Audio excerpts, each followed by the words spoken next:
waxaa ku geeriyooday weerarkii lagu qaaday magaalada Kismaayo galabta Allah u naxariistay hodan naaleeyo oo kamid ahayd wariyaasha Soomaaliyeed isla markaasina soo bandhigta quruxda dalka iyo sidoo kale dalxiisyo ay ku tagto qaybo kamid ah gudaha dalka iyadoo shacabku u soo bandhigta quruxda dalka hodan naaleeyo ayaa kamid ah wariyaasha qurba joogta iyadoo Allah u naxariistay ay galabta ku geeriyootay weerarkii ka dhacay magaalada Kismaayo lagu qaaday hotelka Cascasey iyadoo saygeeda hodan iyo saygeeda ayaa deganaa hotelkaasi iyagoo kamid noqday dadkii ku geeriyooday qaraxaasi muuqaaladii ay sameyn jirtay oo aan qayb kamid ah soo qaadanay waxa kamid ah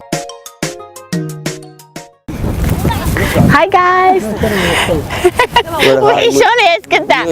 We just came out to the valley right on the outskirts of Las Aron. It's so amazing. My family has come back here for vacation and it's so beautiful. Look at this.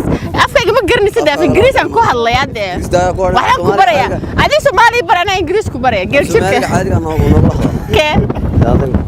Hadda kula hadlay Soomaalida. Hadda Ingiriis dadka qurba joog aan la hadlayaa de. Ha. waxaan soo doonay nimcada wadankeena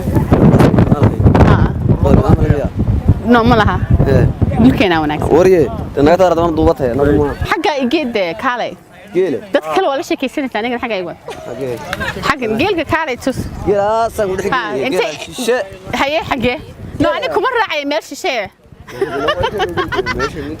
waxa geelaan wata aabaha miya wata ya aabaha miya aabaha may odagani ha waa adeerka okay aabaha may ma jooga way aabaha ma joogo okay maxaa dadka qurbo u sheegaysaa geelkan oo nimcadan ma sha Allah ku jishid marabta inaad taariib gashid ma taariibina xaga iga dee taariib waa nimcada Ilaahay iska dhex jooga geeleygaas wata lisaya haye waka wadinka iska kii dhex yimid soconaysiin waa run nimcada way maayid waa run ma sha Allah kasaara dunida oo dhan sayga aan ka doorto